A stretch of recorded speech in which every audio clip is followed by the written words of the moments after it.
Functional English advanced. प्यारे बच्चों, ये जो साडा मॉड्यूल है इस विच असी ਵੱਖ-ਵੱਖ जगह ते जो नौकरी दे विच फंक्शनल इंग्लिश वरती जाती है उस बारे चर्चा करांगे। सब तो पहला है CSR कस्टमर सर्विस रिप्रजेंटेटिव। ये तुसी एक पिक्चर देख सकते हो जिस विच एक CSR ग्राहकां दियां मुश्किलां नूं हल करता है। वो इंटरनेट अते टैलीफोन का उपयोग भी करता है। इसनूं असी पंजाबी विच ग्राहक सेवा नुमाइंदा कहते हाँ। एक CSR ग्राहकां नूं ग्राहक सेवा सहायता फोन या इंटरनेट राही तकनीकी सहायता अते प्रश्नां दे उत्तर दिंदा है। ये व्यापार अते ग्राहकां दे विचकार एक लिंक बनाउंदा है जिस नाल व्यापार करना आसान हो जाता है अते नवे ग्राहक उत्पन्न होंदे हन। CSR skills. हुण एक चंगा CSR बनने दे लई किहड़े-किहड़े हुनर होने चाहिए हन। पहला है गलबात। एक चंगे CSR नूं गलबात करन दा ढंग होना चाहिए है, क्योंकि जो ग्राहक हुंदे हन वो ਵੱਖ-ਵੱਖ तरह के लोग हो सकते हैं। इसलिए उन्हां नाल ढंग नाल गलबात करना उसनूं आउणा चाहिए है। मुश्किल का हल लभण वाला। हुण ਵੱਖ-ਵੱਖ ग्राहक अपनियां ਵੱਖ-ਵੱਖ मुश्किलां लई कॉल करते हैं, तां उन्हां दे लई ढुकवें हल एक चंगे CSR नूं पता होने चाहिए हैं। कंप्यूटर विच मुहारत। हुण कंप्यूटर के बेसिक फंक्शन सारे एक चंगे CSR नूं आउणे चाहिए हैं, जिस तरह के ईमेल भेजना, MS वर्ड, MS एक्सल, ताकि उसनूं कोई भी मुश्किल ना आवे। लोकां नाल विचरण विच मुहारत। ਵੱਖ-ਵੱਖ तरह के लोकां नाल गलबात करन विच कोई मुश्किल ना आवे, इसलिए एक चंगे CSR नूं लोकां नाल विचरण विच मुहारत हासिल होनी चाहिए है। व्याकरण अते शब्द जोड़। जदों भी किसी भाषा विच कुछ लिखा जाता है तो व्याकरण का उपयोग एक चंगे CSR लई वधिया होना चाहिए है, तां जो उसनूं ईमेल वगैरह भेजण विच कोई गलतियां का सामना ना करना पवे। नैक्सट टॉपिक है प्रेजेंट परफेक्ट टेंस। सब तो पहला इसका रूल करते हाँ। सब तो पहला सबजैक्ट, फिर हैज़ या हैव, इस विचों एक हैल्पिंग वर्ब असी लगावांगे अकॉर्डिंग टू सबजैक्ट। उस तो बाद थर्ड फॉर्म ऑफ वर्ब, उस तो बाद ऑब्जैक्ट। इस तरह असी प्रेजेंट परफेक्ट टेंस दे विच वाक नूं पूरा करांगे। इस विच तुहानूं किस तरह की खाली थां आउंदी है। I dash buy a modem. हुण असी इसनूं प्रेजेंट परफेक्ट टेंस दे विच लिखना है। इसका सही उत्तर है I have bought a modem. I दे नाल असी हैव लगावांगे अते बाय दी थर्ड फॉर्म है बॉट, ये यूज़ करांगे।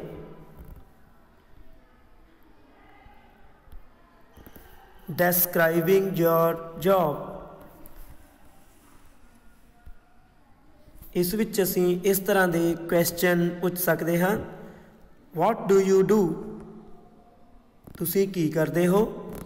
वेयर डू यू वर्क, तुसी कित्थे काम करते हो। Where is your office located, तुहाडा दफ्तर कित्थे को है, उसकी लोकेशन कित्थे है। How long have you been working there, तुसी उत्थे कदों तो काम कर रहे हो। What are your work timings, तुहाडे काम करन दा समा किन्ना है। इस तरह के क्वेश्चन तुहानूं अक्सर आने चाहिए हैं।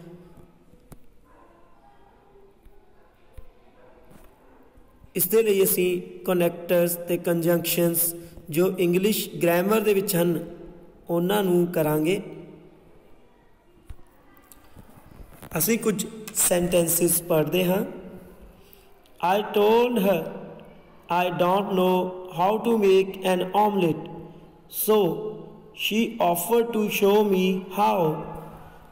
ਇੱਥੇ ਅਸੀਂ ਦੇਖ ਸਕਦੇ ਹਾਂ ਕਿ ਸੋ ਜੋ ਸ਼ਬਦ ਹੈ ਉਹ ਬੋਲਡ ਕੀਤਾ ਹੋਇਆ ਹੈ। ਇਹ ਇੱਕ ਕੰਜੰਕਸ਼ਨ ਹੈ।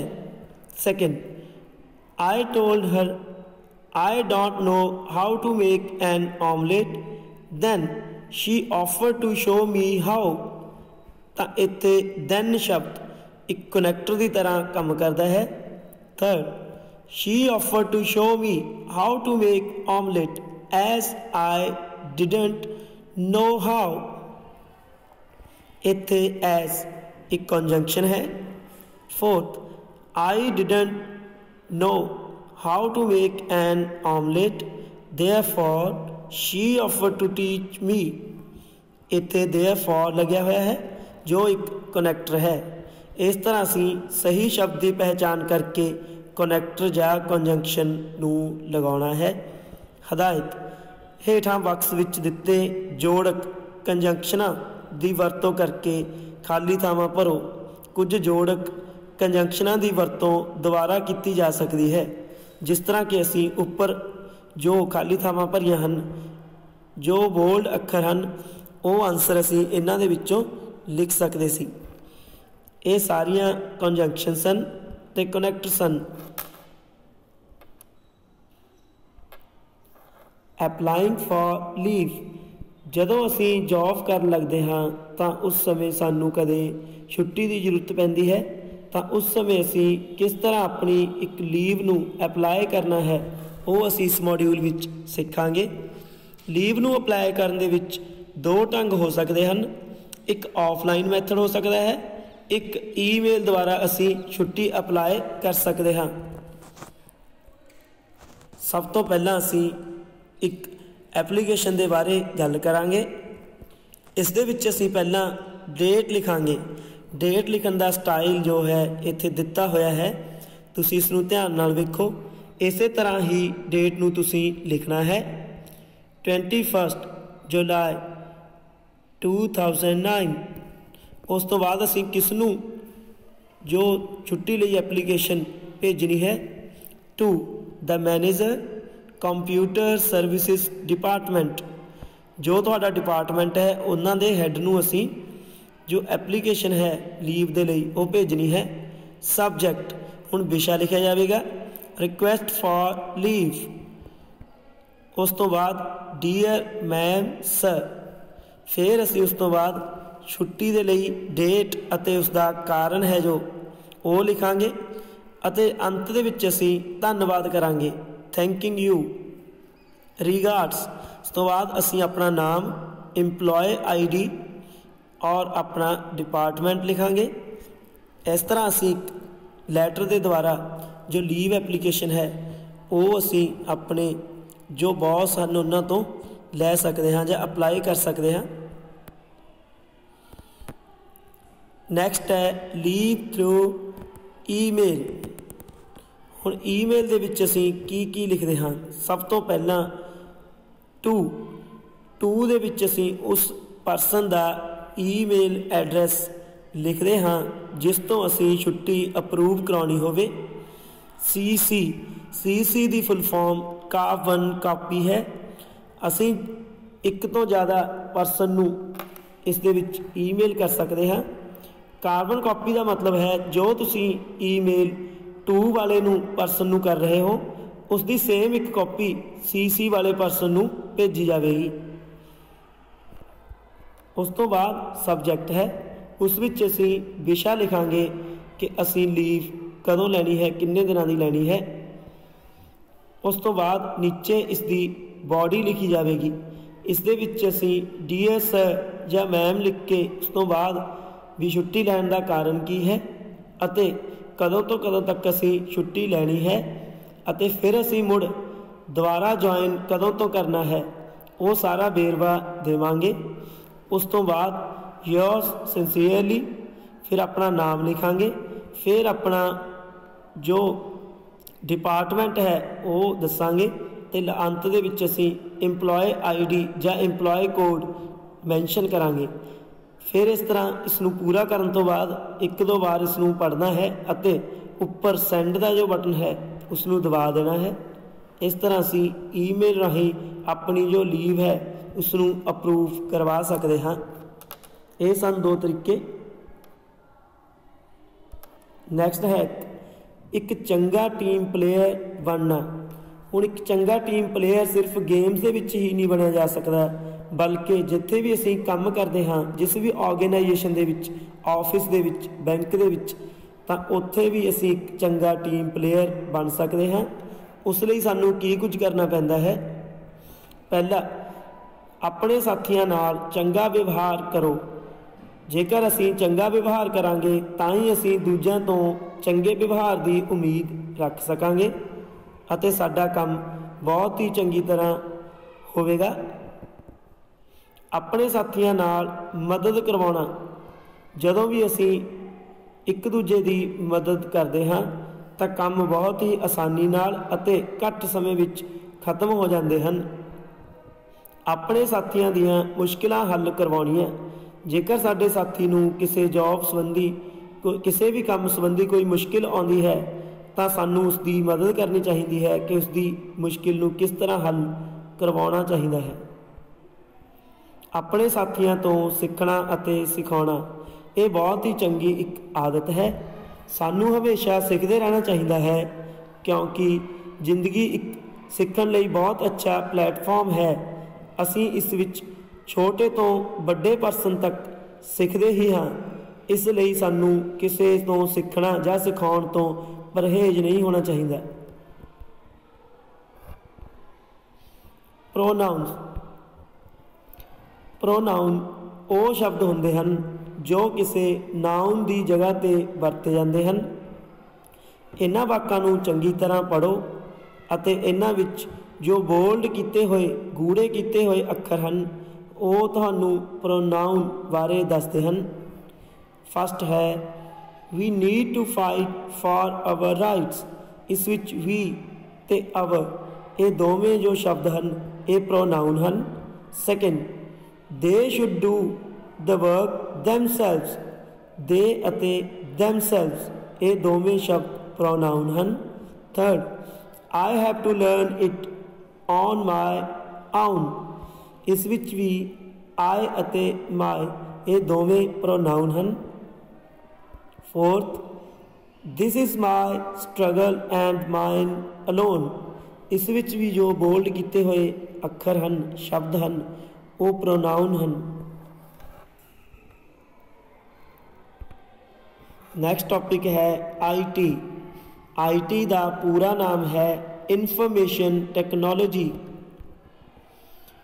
ਇਹ ਇੰਜੀਨੀਅਰਿੰਗ ਦੀ ਇੱਕ ਸ਼ਾਖਾ ਹੈ ਜਿਸ ਵਿੱਚ ਕੰਪਿਊਟਰ ਅਤੇ ਟੈਲੀਕਮਿਊਨੀਕੇਸ਼ਨ ਯੰਤਰਾਂ ਦੀ ਵਰਤੋਂ ਡਾਟਾ ਨੂੰ ਸਟੋਰ, ਰਿਕਵਰ, ਭੇਜਣ ਅਤੇ ਕੰਟਰੋਲ ਕਰਨ ਲਈ ਕੀਤੀ ਜਾਂਦੀ ਹੈ। ਇਨਫੋਰਮੇਸ਼ਨ ਟੈਕਨੋਲੋਜੀ ਦੇ ਸਾਧਨ। ਇਸ ਟੈਕਨੋਲੋਜੀ ਵਿੱਚ ਕਿਹੜੇ-ਕਿਹੜੇ ਸਾਧਨ ਵਰਤੇ ਜਾਂਦੇ ਹਨ? ਪਹਿਲਾ ਹੈ ਲੈਪਟਾਪ ਜਾਂ PC। ਇਸ ਦੇ ਨਾਲ ਅਸੀਂ ਵੱਖ-ਵੱਖ ਜਗ੍ਹਾ 'ਤੇ ਬੈਠ ਕੇ ਆਪਣਾ ਜੋ ਕੰਮ ਹੈ ਟੈਕਨੋਲੋਜੀ ਦੇ ਬਾਰੇ ਉਹ ਕਰ ਸਕਦੇ ਹਾਂ। ਅਸੀਂ ਡਾਟਾ ਨੂੰ ਇਨਫੋਰਮੇਸ਼ਨ ਦੇ ਵਿੱਚ ਬਦਲ ਕੇ ਉਸ ਨੂੰ ਕਾਫੀ ਸਾਰੀਆਂ ਯੂਜ਼ਫੁਲ ਫਾਰਮਸ ਦੇ ਵਿੱਚ ਵਰਤ ਸਕਦੇ ਹਾਂ। ਇਹ ਹੈ ਸਮਾਰਟਫੋਨ। ਇਸ ਦਾ ਵੀ ਕੰਮ ਬਹੁਤ ਹੀ ਲਗਭਗ ਕੰਪਿਊਟਰ ਜਾਂ ਲੈਪਟਾਪ ਦੇ ਵਾਂਗ ਹੀ ਹੈ। ਇਸ ਨਾਲ ਵੀ ਅਸੀਂ ਹਰ ਕੰਮ ਕਰ ਸਕਦੇ ਹਾਂ। ਨੈਕਸਟ ਹੈ ਟੈਲੀਫੋਨ। ਟੈਲੀਫੋਨ ਤੋਂ ਬਿਨਾਂ ਇੰਟਰਨੈਟ ਨਹੀਂ ਚੱਲ ਸਕਦਾ, ਇਸ ਲਈ ਕਈ ਜਗ੍ਹਾ 'ਤੇ ਟੈਲੀਫੋਨ ਦੀ ਵਰਤੋਂ ਕੀਤੀ ਜਾਂਦੀ ਹੈ।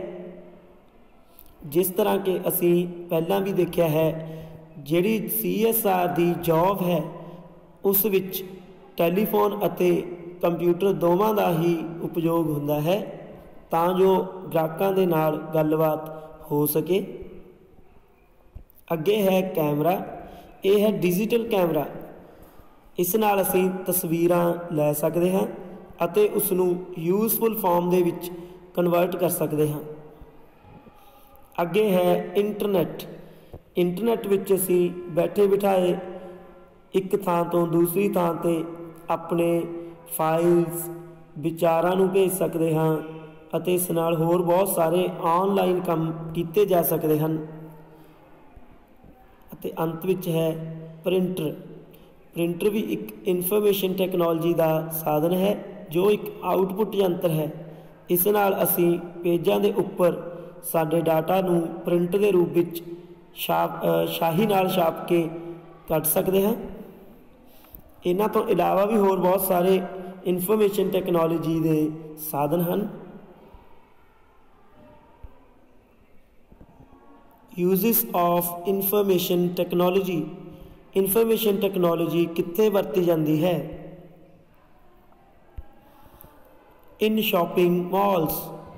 ये तुसी तस्वीर वेख सकते हो जिस विच कुछ परसन समान खरीद के बिल वाले काउंटर पर जाके अपना बिल बनवाते हैं। हुण जो बिल बनाने वाला परसन है वो एक PC का यूज़ करता है ਅਤੇ इंटरनेट का भी यूज़ करता है। इसनूं बिल बनाउण दे विच बहुत आसानी हो जाती है ਅਤੇ इस दे विच एक खास डिवाइस भी यूज़ किया जाता है जिसका नाम होंदा है बार कोड रीडर। कोई भी आइटम जो असीं खरीदते हाँ उसके उपर एक छोटा जिहा कोड बनया होंदा है जिसनूं असीं बार कोड कहते हाँ।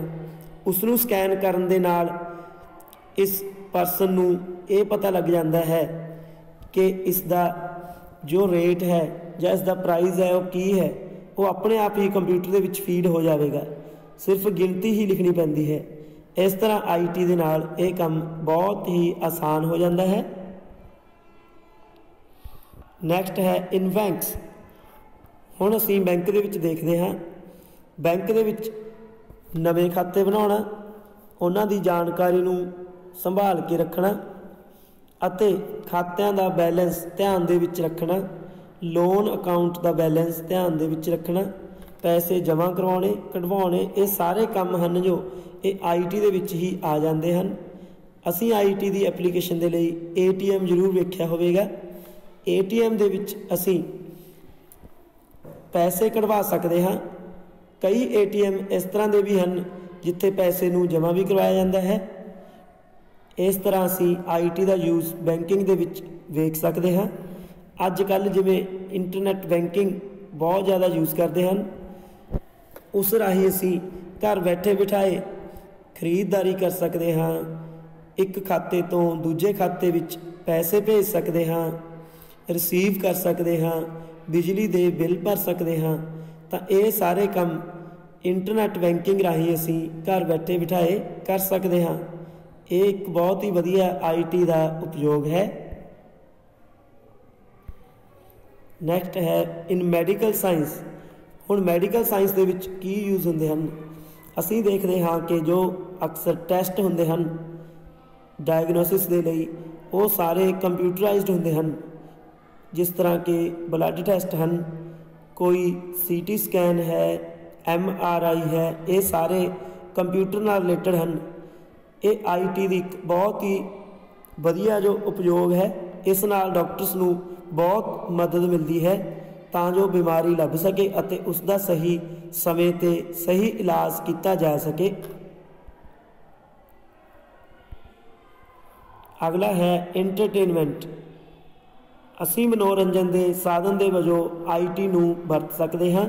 जिस तरह के सोशल नैटवर्किंग फेसबुक चलाते हाँ, असी WhatsApp चलाते हाँ, तो ये सारे सोशल मीडिया के विच आ जाते हैं।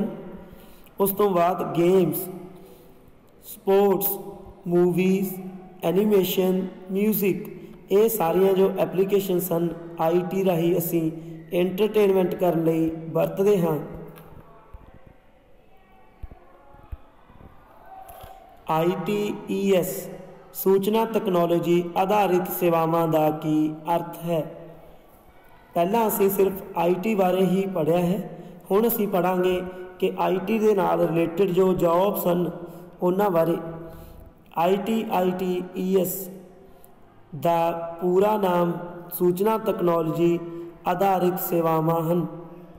इसका अर्थ है कि जो सेवावां पूरी दुनिया विच अलग अलग कंपनियां दे ग्राहकां नूं ਟੈਲੀਕਾਮ ਨੈਟਵਰਕ, ਫੋਨ ਜਾਂ ਇੰਟਰਨੈਟ, ਈਮੇਲ ਜਾਂ ਚੈਟ ਰਾਹੀਂ ਪਹੁੰਚਾਈਆਂ ਜਾਂਦੀਆਂ ਹਨ। ਸਧਾਰਨ ਸ਼ਬਦਾਂ ਵਿੱਚ ਸੂਚਨਾ ਤਕਨੋਲੋਜੀ ਆਧਾਰਿਤ ਸੇਵਾਵਾਂ ਦੇਸ਼ ਵਿੱਚ ਕੀਤੇ ਜਾਣ ਵਾਲੇ ਉਹ ਕੰਮ ਹਨ ਜੋ ਦੂਜੇ ਦੇਸ਼ ਜਿਵੇਂ ਅਮਰੀਕਾ, USA ਜਾਂ ਇੰਗਲੈਂਡ ਤੋਂ ਵੱਖ ਹੁੰਦੇ ਹਨ, ਜਿੱਥੋਂ ਕਿ ਅਸਲ ਸੇਵਾਵਾਂ ਟੈਲੀਕਾਮ ਨੈਟਵਰਕ, ਫੋਨ ਜਾਂ ਇੰਟਰਨੈਟ, ਈਮੇਲ ਜਾਂ ਚੈਟ ਰਾਹੀਂ ਮੁਹੱਈਆ ਕਰਵਾਈਆਂ ਜਾਂਦੀਆਂ ਹਨ। ITES ਨੂੰ ਵੱਖੋ ਵੱਖਰੇ ਖੇਤਰ ਜਿਵੇਂ ਕਿ ਬੈਂਕਿੰਗ, ਇੰਸ਼ੋਰੈਂਸ, ਟੈਲੀਕਮਿਊਨੀਕੇਸ਼ਨ ਆਦਿ ਵਿੱਚ ਸੂਚਨਾ ਤਕਨੋਲੋਜੀ ਦੁਆਰਾ ਸਹਿਯੋਗ ਦਿੱਤਾ ਜਾਂਦਾ ਹੈ। ITES ਸੂਚਨਾ ਤਕਨੋਲੋਜੀ ਆਧਾਰਿਤ ਸੇਵਾਵਾਂ ਦੇ ਵਿੱਚ ਕਾਲ ਸੈਂਟਰ, BPO, KPO ਅਤੇ RPO ਸ਼ਾਮਲ ਹਨ। ਤਾਂ ਇਹ ਸਨ ਸਾਰੀਆਂ ਸੇਵਾਵਾਂ ਜੋ IT ਤੇ ਆਧਾਰਿਤ ਹਨ। ਪਹਿਲਾ ਹੈ ਕਾਲ ਸੈਂਟਰ। ਇਹ ਤੁਸੀਂ ਤਸਵੀਰ ਦੇਖ ਸਕਦੇ ਹੋ। ਇਸ ਵਿੱਚ ਗ੍ਰਾਹਕਾਂ ਦੀਆਂ ਮੁਸ਼ਕਿਲਾਂ ਨੂੰ ਹੱਲ ਕੀਤਾ ਜਾਂਦਾ ਹੈ ਅਤੇ ਨਵੇਂ ਗ੍ਰਾਹਕ ਬਣਾਉਣ ਲਈ ਵੀ ਕਾਲਸ ਕੀਤੀਆਂ ਜਾਂਦੀਆਂ ਹਨ। ਇਸ ਵਿੱਚ ਕੰਪਿਊਟਰ ਦੇ ਨਾਲ ਇੰਟਰਨੈਟ ਅਤੇ ਟੈਲੀਫੋਨ ਦਾ ਉਪਯੋਗ ਵੀ ਕੀਤਾ ਜਾਂਦਾ ਹੈ। ਕਾਲ ਸੈਂਟਰ ਕੀ ਹੈ? ਸੇਵਾਵਾਂ ਦੇਣ ਵਾਲਾ ਕੇਂਦਰ ਜੋ ਗ੍ਰਾਹਕਾਂ ਨੂੰ ਵਧੀਆ ਟੈਲੀਕਾਮ ਸੁਵਿਧਾਵਾਂ, ਸਲਾਹ ਦੇਣ ਅਤੇ ਹੋਰ ਜਾਣਕਾਰੀਆਂ ਦੇਣ ਲਈ ਮਦਦ ਕਰਦਾ ਹੈ। ਨੈਕਸਟ ਹੈ ਕਾਲ ਸੈਂਟਰ ਦੀਆਂ ਵਿਸ਼ੇਸ਼ਤਾਵਾਂ। ਟੋਲ ਫ੍ਰੀ ਫੋਨ ਨੰਬਰ ਹੁੰਦਾ ਹੈ ਜੋ ਕੋਈ ਵੀ ਗ੍ਰਾਹਕ ਬਿਨਾਂ ਕਿਸੇ ਖਰਚੇ ਤੋਂ ਉਹਨਾਂ ਨੂੰ ਕਾਲ ਕਰ ਸਕਦਾ ਹੈ। ਟ੍ਰੇਨਿੰਗ ਪ੍ਰਾਪਤ ਨੁਮਾਇੰਦੇ ਨਾਲ ਸਲਾਹ, ਤਾਜ਼ਾ ਜਾਣਕਾਰੀ ਲੈਣ ਲਈ ਜਦੋਂ ਵੀ ਅਸੀਂ ਕੋਈ ਨਵਾਂ ਪ੍ਰੋਡਕਟ ਖਰੀਦਣਾ ਹੁੰਦਾ ਹੈ ਤਾਂ ਉਸ ਉਤਪਾਦ ਜਾਂ ਪ੍ਰੋਡਕਟ ਲਈ ਅਸੀਂ ਫੋਨ ਰਾਹੀਂ ਜੋ ਉਹਨਾਂ ਦਾ ਕੰਪਨੀ ਦਾ ਟੋਲ ਫ੍ਰੀ ਨੰਬਰ ਹੈ ਉਸ 'ਤੇ ਕਾਲ ਕਰਕੇ ਸਾਰੀ ਜਾਣਕਾਰੀ ਪ੍ਰਾਪਤ ਕਰ ਸਕਦੇ ਹਾਂ। ਦੁਨੀਆ ਦੇ ਕਿਸੇ ਵੀ ਕੋਨੇ 'ਤੇ, ਅਸੀਂ ਇਸ ਵਿੱਚ ਦੁਨੀਆ ਦੇ ਕਿਸੇ ਵੀ ਕੋਨੇ 'ਤੇ ਬੈਠੇ ਹਾਂ ਅਤੇ ਉੱਥੋਂ ਹੀ ਅਸੀਂ ਇੰਟਰਨੈਟ ਜਾਂ ਟੈਲੀਫੋਨ ਰਾਹੀਂ ਕਾਲ ਸੈਂਟਰ ਬਾਰੇ ਕਾਲ ਕਰਕੇ ਕਿਸੇ ਵੀ ਪ੍ਰੋਡਕਟ ਬਾਰੇ ਕੋਈ ਜਾਣਕਾਰੀ ਲੈ ਸਕਦੇ ਹਾਂ ਅਤੇ ਕੋਈ ਵੀ ਆਪਣੀ ਜੋ ਮੁਸ਼ਕਿਲ ਆ ਰਹੀ ਹੈ ਸਾਡੇ ਪ੍ਰੋਡਕਟ ਦੇ ਵਿੱਚ ਉਸ ਬਾਰੇ ਵੀ ਜਾਣਕਾਰੀ ਲੈ ਸਕਦੇ ਹਾਂ। Next is BPO। ਇਸ ਦਾ ਪੂਰਾ ਨਾਮ ਹੈ business process outsourcing. Business process outsourcing ਦੇ ਕੰਮ ਕੀ ਹਨ? ਇਹ ਕਸਟਮਰ ਸਪੋਰਟ ਦਿੰਦਾ ਹੈ, call answering, third party verification, telemarketing services, IT help desk, ਇਹ ਸਾਰੇ ਕੰਮ BPO ਦੇ ਵਿੱਚ ਹੁੰਦੇ ਹਨ। ਇਸ ਵਿੱਚ ਇੱਕ ਸੰਸਥਾ ਆਪਣੇ ਬਿਜ਼ਨਸ ਦੇ ਕਿਸੇ ਭਾਗ ਜਿਵੇਂ ਗ੍ਰਾਹਕ ਸੇਵਾ, ਸੇਲ ਕਾਲ ਆਦਿ ਨੂੰ ਕਿਸੇ ਦੂਜੀ ਮਾਹਰ ਸੰਸਥਾ ਨੂੰ ਆਊਟਸੋਰਸ ਕਰਦੀ ਹੈ। ਜਿਸ ਤਰ੍ਹਾਂ ਕਿ ਅਸੀਂ ਅਕਸਰ ਦੇਖਦੇ ਹਾਂ, ਮੰਨ ਲਓ ਕਿ ਅਸੀਂ ਕਿਸੇ ਕੰਪਨੀ ਦਾ ਇੱਕ ਸਿਮ ਲੈਂਦੇ ਹਾਂ। ਅਸੀਂ ਸਿਮ ਨੂੰ ਖਰੀਦਦੇ ਹਾਂ ਅਤੇ ਉਸ ਤੋਂ ਬਾਅਦ ਤੁਸੀਂ ਦੇਖਿਆ ਹੋਵੇਗਾ ਕਿ ਉਸ ਦੀ ਵੈਰੀਫਿਕੇਸ਼ਨ ਕਰਵਾਉਣੀ ਪੈਂਦੀ ਹੈ। ਮੰਨ ਲਓ ਕਿ ਉਹ ਸਿਮ ਏਅਰਟੈਲ ਕੰਪਨੀ ਦਾ ਹੈ, ਪਰ ਅਸੀਂ ਵੈਰੀਫਿਕੇਸ਼ਨ ਕਰਾਉਣ ਦੇ ਲਈ ਇੱਕ ਨੰਬਰ 'ਤੇ ਕਾਲ ਕਰਦੇ ਹਾਂ। ਹੁਣ ਉਹ ਵੈਰੀਫਿਕੇਸ਼ਨ ਹੋ ਸਕਦਾ ਹੈ ਏਅਰਟੈਲ ਕੰਪਨੀ ਨੇ ਕਿਸੇ ਹੋਰ ਸੰਸਥਾ ਨੂੰ ਆਊਟਸੋਰਸ ਕਰ ਰੱਖਿਆ ਹੋਵੇ, ਉਸ ਤੋਂ ਕਰਵਾ ਰਹੀ ਹੋਵੇ। ਇਸ ਤਰ੍ਹਾਂ ਹੀ ਜਦੋਂ ਕੋਈ ਉਸ ਏਅਰਟੈਲ ਦੇ ਸਿਮ ਵਿੱਚ ਕੋਈ ਪਰੇਸ਼ਾਨੀ ਆਉਂਦੀ ਹੈ, ਕੋਈ ਪ੍ਰੋਬਲਮ ਆਉਂਦੀ ਹੈ, ਉਸ ਸਮੇਂ ਅਸੀਂ ਕਾਲ ਕਰਦੇ ਹਾਂ ਤਾਂ ਜੋ ਕਸਟਮਰ ਸਪੋਰਟ ਹੈ ਹੋ ਸਕਦਾ ਹੈ ਉਹ ਵੀ ਏਅਰਟੈਲ ਕੰਪਨੀ ਦੀ ਆਪਣੀ ਨਾ ਹੋਵੇ, ਉਹ ਕਿਸੇ ਹੋਰ ਸੰਸਥਾ ਦੀ ਹੋਵੇ। ਇਸ ਤਰ੍ਹਾਂ ਅਸੀਂ ਜੋ BPO ਹੈ ਉਸ ਨੂੰ ਸਮਝ ਸਕਦੇ ਹਾਂ ਕਿ ਕੰਪਨੀ ਜਾਂ ਸੰਸਥਾ ਜੋ ਆਪਣੇ ਬਿਜ਼ਨਸ ਦੇ ਕਿਸੇ ਭਾਗ ਨੂੰ ਕਿਸੇ ਹੋਰ ਮਾਹਿਰ ਸੰਸਥਾ ਨੂੰ ਆਊਟਸੋਰਸ ਕਰਕੇ ਸੇਵਾਵਾਂ ਲੈਂਦੀ ਹੈ, ਉਸ ਨੂੰ ਅਸੀਂ BPO ਕਹਿੰਦੇ ਹਾਂ। ਨੈਕਸਟ ਹੈ KPO, ਨੌਲੇਜ ਪ੍ਰੋਸੈਸ ਆਊਟਸੋਰਸਿੰਗ।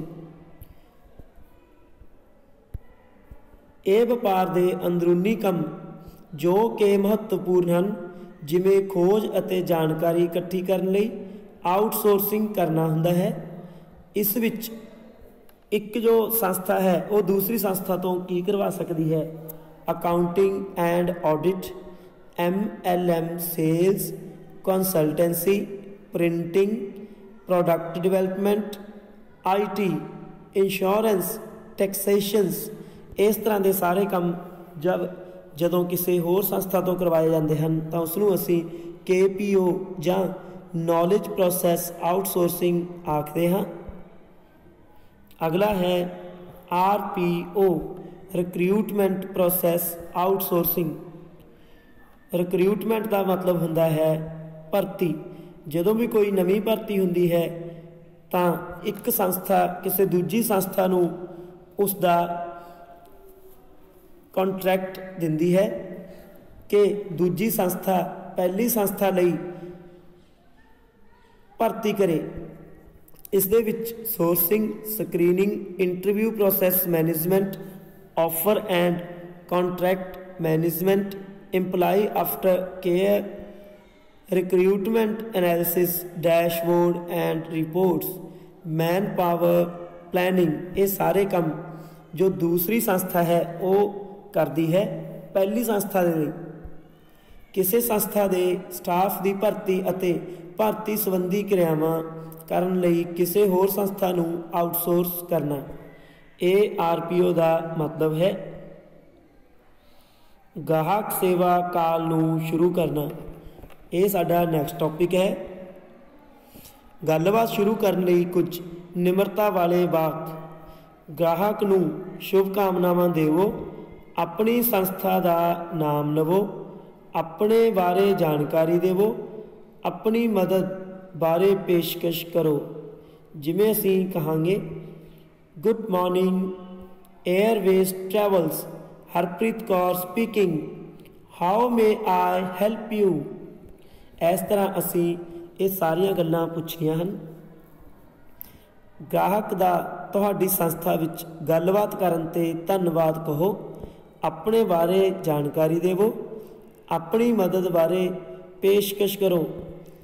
जिमें असी कहांगे thank you for calling airway travels, this is Harpreet Kaur, how may I help you. इस तरह की असी इंग्लिश यूज़ करनी है एक सर्विस कॉल नूं अटेंड करने लई। ग्राहक सेवा काल नूं बंद करना। हुण असी कॉल नूं शुरू कर लिया है पहला, उस तो बाद सारा जो ग्राहक दे नाल असी गलबात करनी है वो कर चुके हैं। उस तो बाद कॉल नूं किस तरह बंद करना है, उस दे लई की ध्यान रखना है। मुश्किल दे हल बारे पुछो कि हल होया जां नहीं। संतुष्टि बारे पुछो कि हुण तुहाडा हल हो चुका है, कि हुण तुसीं संतुष्ट हो। संस्था विच गल करन लई धन्नवाद करो कि तुहाडा इत्थे कॉल करन लई बहुत धन्नवाद। अपने बारे दोबारा जानकारी दिओ। ग्राहक नाल गल करन ते खुशी होण बारे दसो कि सानू तुहाडी कॉल लैके जां तुहाडे नाल गलबात करके बहुत ही चंगा लग्या।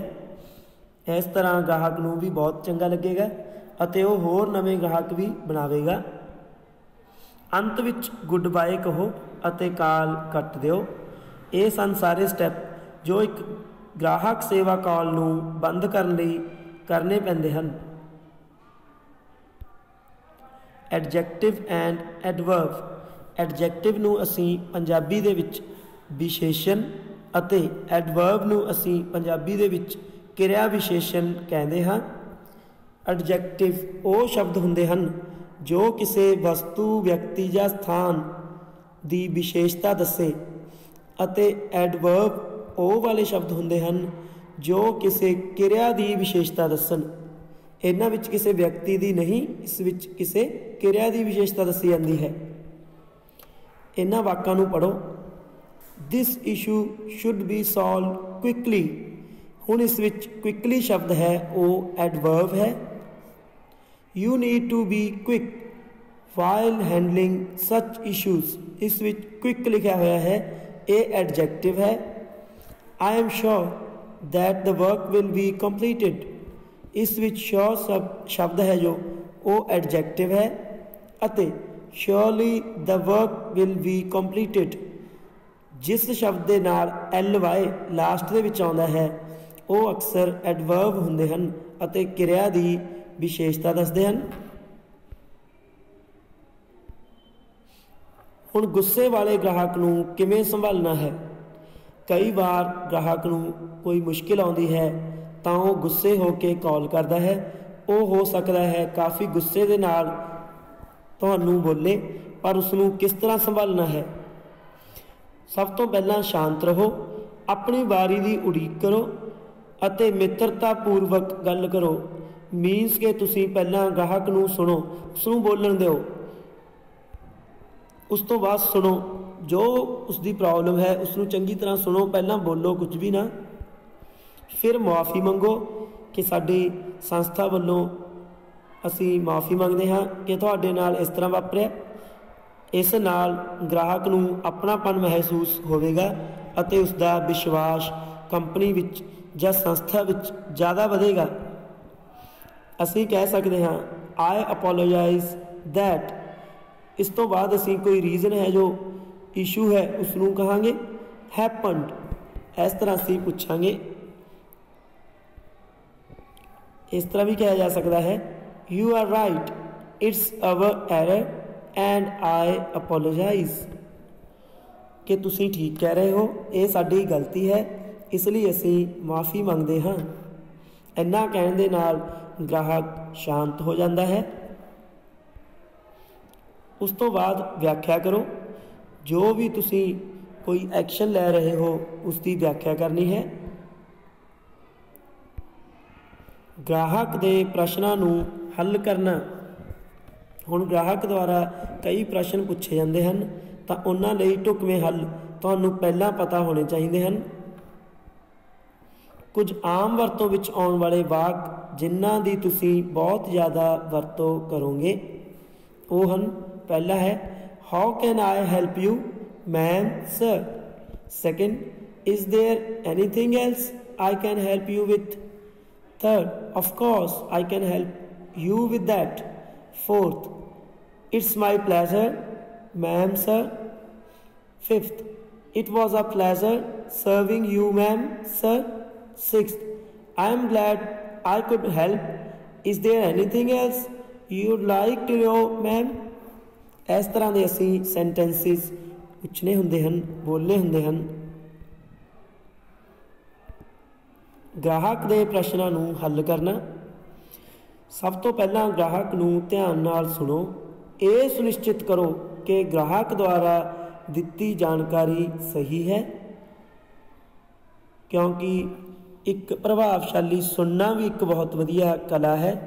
इसलिए सुनन दा तुसी ग्राहक नूं मौका देना है, उसनूं बोलण दा मौका देना है अते तुसी सुनना है। सैकेंड है प्रैक्टिकल जानकारी मुहैया करवाओ। अद्धियां जो तुहाडियां परेशानियां हन, मुश्किलां हन तो इस तरह ही सॉल्व हो जांदियां हन जेकर तुसी प्रैक्टिकल जानकारी मुहैया करवाओगे। अते अंत दे विच मुस्कुराओ। इस दे नाल ग्राहक नूं अपनापन महसूस होवेगा अते उसका विश्वास संस्था नाल ज़्यादा वधेगा। कम्यूनीकेशन गलबात। कम्यूनीकेशन की है? जानकारी की अदला बदली की क्रिया नूं गलबात कहते हैं। इस विच जानकारी नूं एक जगह तो दूसरी जगह भेजा या प्राप्त किया जाता है। इसनूं असीं कम्यूनीकेशन कहते हैं। जदों तक असीं गलबात दे बहाव नूं नहीं समझते उदों तक साडी गलबात पूरी ही नहीं हुंदी। इस विच की शामिल है? संदेश भेजण वाला वो संदेश भेजता है, फिर उस तो बाद संदेश प्राप्त करने वाले तक संदेश भेजा जाता है। जदों उसनूं संदेश भेजा गया उस तो बाद फीडबैक द्वारा वो संदेश भेजण वाले नूं ये पक्का करता है, निश्चित करता है कि जो संदेश सी उसनूं वो मिल चुका है। इन्हां नूं इंग्लिश दे विच sender, message, receiver, feedback, sender इस तरह बोलते हैं। ਸੈਂਡਰ ਹੁੰਦਾ ਹੈ ਮੈਸੇਜ ਭੇਜਣ ਵਾਲਾ। ਮੈਸੇਜ ਤੁਹਾਨੂੰ ਪਤਾ ਹੀ ਹੈ ਸੰਦੇਸ਼ ਹੈ। ਰਿਸੀਵਰ ਸੰਦੇਸ਼ ਨੂੰ ਪ੍ਰਾਪਤ ਕਰਨ ਵਾਲਾ। ਫੀਡਬੈਕ ਅਤੇ ਅੰਤ ਦੇ ਵਿੱਚ ਸੈਂਡਰ ਸੰਦੇਸ਼ ਭੇਜਣ ਵਾਲਾ ਹੁੰਦਾ ਹੈ। ਪ੍ਰਭਾਵਸ਼ਾਲੀ ਸੁਣਨ ਦੇ ਹੁਨਰ, ਜਿਸ ਤਰ੍ਹਾਂ ਕਿ ਵਧੀਆ ਢੰਗ ਨਾਲ ਬੋਲਣਾ ਜਾਂ ਵੱਧ ਬੋਲਣਾ ਇੱਕ ਗੁਣ ਹੈ, ਇਸ ਤਰ੍ਹਾਂ ਹੀ ਉਸ ਤੋਂ ਵੀ ਜ਼ਿਆਦਾ ਜੋ ਵਧੀਆ ਜਾਂ ਪ੍ਰਭਾਵਸ਼ਾਲੀ ਗੁਣ ਹੈ ਉਹ ਹੈ ਸੁਣਨਾ। ਧਿਆਨ ਨਾਲ ਸੁਣਨ 'ਤੇ ਤੁਸੀਂ ਲੋਕਾਂ ਤੋਂ ਜ਼ਿਆਦਾ ਜਾਣਕਾਰੀ ਪ੍ਰਾਪਤ ਕਰੋਗੇ। ਲੋਕਾਂ ਵਿੱਚ ਤੁਹਾਡੇ ਪ੍ਰਤੀ ਵਿਸ਼ਵਾਸ ਵਧੇਗਾ, ਟਕਰਾਵ ਘਟੇਗਾ। ਚੰਗੀ ਤਰ੍ਹਾਂ ਸਮਝ ਸਕੋਗੇ ਕਿ ਦੂਜਿਆਂ ਨੂੰ ਕਿਵੇਂ ਉਤਸ਼ਾਹਿਤ ਕਰੀਏ। ਜਿਨ੍ਹਾਂ ਲੋਕਾਂ ਨੂੰ ਤੁਸੀਂ ਪ੍ਰਬੰਧਿਤ ਕਰਦੇ ਹੋ ਉਹਨਾਂ ਵਿੱਚ ਉੱਚ ਪੱਧਰ ਫੈਸਲਾ ਲੈਣ ਲਈ ਪ੍ਰੇਰਿਤ ਕਰ ਸਕੋਗੇ। ਤਾਂ ਪ੍ਰਭਾਵਸ਼ਾਲੀ ਸੁਣਨ ਦੇ ਨਾਲ ਤੁਸੀਂ ਇਹ ਸਾਰੀਆਂ ਪ੍ਰਾਪਤੀਆਂ ਕਰ ਸਕਦੇ ਹੋ। ਗੈਰ ਮੌਖਿਕ ਗੱਲਬਾਤ ਕੀ ਹੈ? What is non verbal communication? ਗੱਲਬਾਤ ਕਰਨਾ ਦੋ ਪ੍ਰਕਾਰ ਦਾ ਹੋ ਸਕਦਾ ਹੈ, ਵਰਬਲ ਅਤੇ ਨਾਨ ਵਰਬਲ। ਵਰਬਲ ਹੁੰਦੀ ਹੈ ਜਿਸ ਵਿੱਚ ਅਸੀਂ ਸ਼ਬਦਾਂ ਦਾ ਪ੍ਰਯੋਗ ਕਰਦੇ ਹਾਂ, ਚਾਹੇ ਉਹ ਅਸੀਂ ਬੋਲ ਕੇ ਕਰੀਏ ਜਾਂ ਫਿਰ ਅਸੀਂ ਲਿਖ ਕੇ ਕਰੀਏ। ਹੁਣ ਨਾਨ ਵਰਬਲ ਕੀ ਹੈ? ਨਾਨ ਵਰਬਲ ਦੇ ਵਿੱਚ ਅਸੀਂ ਬਿਨਾਂ ਬੋਲੇ ਸਮਝਾਉਣਾ ਹੁੰਦਾ ਹੈ ਜਾਂ ਆਪਣਾ ਮੈਸੇਜ ਦੂਜੇ ਤੱਕ ਪਹੁੰਚਾਉਣਾ ਹੁੰਦਾ ਹੈ। ਹੁਣ ਇਹਨਾਂ ਵਿੱਚ ਕੀ ਹੁੰਦਾ ਹੈ, ਇਸ ਤਿੰਨ ਸਾਧਨਾਂ ਤੋਂ ਸਾਨੂੰ ਜੋ ਗੱਲਬਾਤ ਹੈ ਉਹ ਆਉਂਦੀ ਹੈ। ਇਹਨਾਂ ਵਿੱਚ ਸ਼ਬਦਾਂ ਦਾ ਜੋ ਪ੍ਰਯੋਗ ਹੈ ਉਹ 7% ਹੁੰਦਾ ਹੈ, ਟੋਨ 38% ਹੁੰਦੀ ਹੈ, ਸੰਕੇਤ ਜਾਂ ਸਰੀਰਕ ਭਾਸ਼ਾ ਹੁੰਦੀ ਹੈ ਜੋ ਉਹ ਸਭ ਤੋਂ ਜ਼ਿਆਦਾ 55% ਹੁੰਦੀ ਹੈ। ਇਸ ਤਰ੍ਹਾਂ ਇੱਕ 100% ਕਮਿਊਨੀਕੇਸ਼ਨ ਪੂਰਾ ਹੁੰਦਾ ਹੈ, ਗੱਲਬਾਤ ਪੂਰੀ ਹੁੰਦੀ ਹੈ। ਗੈਰ ਮੌਖਿਕ ਗੱਲਬਾਤ ਬੋਲੇ ਗਏ ਸ਼ਬਦਾਂ ਜਾਂ ਲਿਖਤੀ ਸੰਚਾਰ ਤੋਂ ਇਲਾਵਾ ਇੱਕ ਵਿਵਹਾਰ ਹੈ ਜੋ ਕਿ ਇੱਕ ਮਤਲਬ ਨੂੰ ਦਰਸਾਉਂਦਾ ਹੈ। ਦੂਜੇ ਸ਼ਬਦਾਂ ਵਿੱਚ ਕਹਿ ਸਕਦੇ ਹਾਂ ਕਿ ਇਸ ਵਿੱਚ ਚਿਹਰੇ ਦੇ ਹਾਵ ਭਾਵ, ਸਰੀਰ ਦੀ ਹਿਲਜੁਲ ਅਤੇ ਸੰਕੇਤ ਸ਼ਾਮਿਲ ਹੁੰਦੇ ਹਨ। ਗੈਰ ਮੌਖਿਕ ਗੱਲਬਾਤ ਦਾ ਅਰਥ ਹੈ ਇੱਕ ਵੀ ਸ਼ਬਦ ਬੋਲੇ ਬਿਨਾਂ ਗੱਲਬਾਤ ਕਰਨਾ। ਇਹ ਬਹੁਤ ਹੀ ਪ੍ਰਭਾਵੀ ਹੈ, ਇੱਥੋਂ ਤੱਕ ਕਿ ਭਾਸ਼ਣ ਤੋਂ ਵੀ ਜ਼ਿਆਦਾ।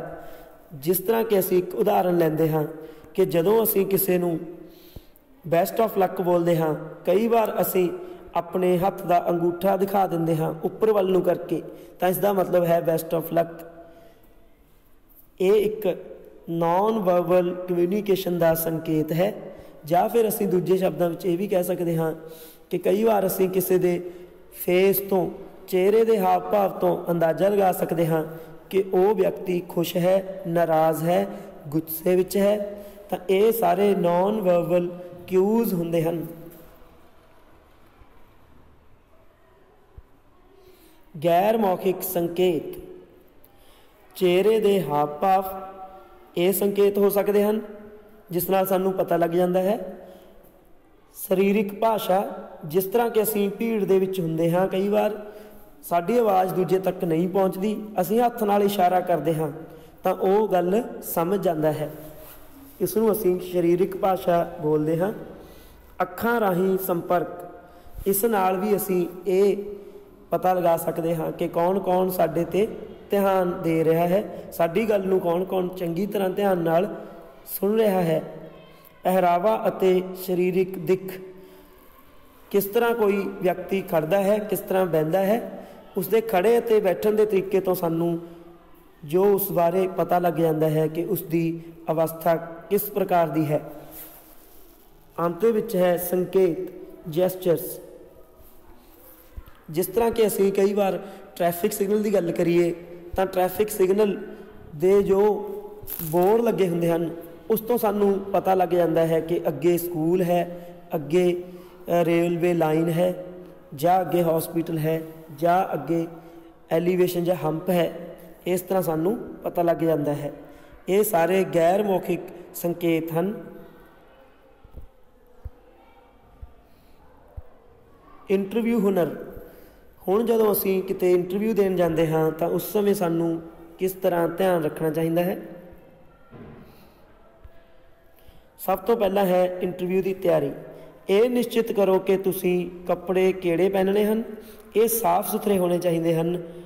अपने सफ़र की योजना बनाओ तो वेखो कि तुहानू इंटरव्यू वाले स्थान पर पहुँचने लई कितना समा लगेगा। कंपनी बारे जानकारी प्राप्त करो। कुछ प्रश्न तैयार करके रखो और कुछ उत्तर भी तैयार करके रखो। इंटरव्यू वाले स्थान पर 10 मिनट पहला पहुँचो। रिसैप्शनिस्ट या सैकटरी नाल दोस्तां की तरह पेश आओ जो कि तुहानू जी आया कहता है या कहती है। तुसी साफ सुथरे नज़र आने चाहिए हो। हथ मिलाउण लई तैयार रहो। जदों तक तुहानू बैठण लई नहीं कहा जाता उदों तक बैठण की कोशिश ना करो। आराम नाल रहो अते प्रश्नां नू बड़े ही ध्यान नाल सुनो। प्रश्न पुछण वाले वल वेखो। अपना उत्तर देण तो पहला जरूर सोचो। साफ अते जबरदस्त आवाज़ विच बोलो। अपनी रुचि अते उत्साह दिखाओ। ईमानदार बनो। प्रश्न जो तुहानू पूछे जा सकते हैं। मैनू अपने बारे दसो। इस विच तुसीं अपनी इंट्रोडक्शन बोलते हो। तुसीं नौकरी क्यों चाहते हो। तुहानू क्यों लगता है कि तुसीं नौकरी लई ठीक हो। तुसीं अपने विहले समय विच की करते हो। तुसीं की सोचते हो कि तुहानू किहड़े-किहड़े गुण दिखाने पैणे हन। तुसीं स्कूल किवें पसंद कीता। तुहाडीआं शक्तियां ते कमजोरियां की हन। वो प्रश्न जो तुसीं पूछ सकते हो। काम करन दे आम तौर पर किन्ने घंटे हैं। मैनू किहड़ी ट्रेनिंग मिलेगी। प्रमोशन या तरक्की लई इत्थे कोई मौका है। मैं किस दे नाल काम करांगा। मैं सीधे तौर पर किसनू जवाबदेह होवांगा। तो ये प्रश्न तुसीं इंटरव्यू लैण वाले तो बाद विच पूछ सकते हो। हुण रोजगार देण वाले नूं की जानन की जरूरत है। तुहाडी विद्यक योग्यतावां की हन। तुहाडे कोल काम समेत किहड़ा तजर्बा है। तुहाडी सेहत किहो जिहा है। तुहाडी सेहत का जो सतह है वो किस तरह का है। लैवल की है उसका। की तुसीं काम करन लई उत्सुक हो अते चाहवान हो। की तुहाडे कोल नौकरी लई हुनर योग्यता अते निजी गुण हन। की तुसीं पहलां कंपनी बारे पहलां ही जानते हो। तो इस तरह दी जो गल्लां हन वो रोजगार देने वाले नूं तुहाडे लई जानने लई जरूरत है। इंटरव्यू प्रक्रिया विच इंटरव्यू लैण वाला व्यक्ति चुनण विच किहड़े-किहड़े मापदंड अपनाउंदा है। योग्यता, काम दा तजर्बा, सेहत, घर दे हालात, हुनर योग्यतावां, शख्सियत, रुचि अते काम करन दी इच्छा, कंपनी दी जानकारी। प्रश्न जो कैंडीडेट पुछदा है ये सारियां जो मापदंड हैं एक इंटरव्यू प्रक्रिया लई काफ़ी हुंदे हन। इंटरव्यू देण वाले नूं तुसीं की दसोगे। तुसीं उन्हां तो संभावित की करवाउणा चाहुंदे हो। वो किसनूं जवाबदेह होणगे। तनख्वाह, काम दे घंटे, छुट्टियां, दोपहर के खाने का प्रबंध, दित्ती जाण वाली ट्रेनिंग या सिखलाई, भविख दीआं संभावनावां कि प्रमोशन या तरक्की मिलेगी, संस्था दीआं कदरां कीमतां। इस तरह असीं इंटरव्यू बारे ये सारा कुछ पढ़ लिया है। Thanks for watching.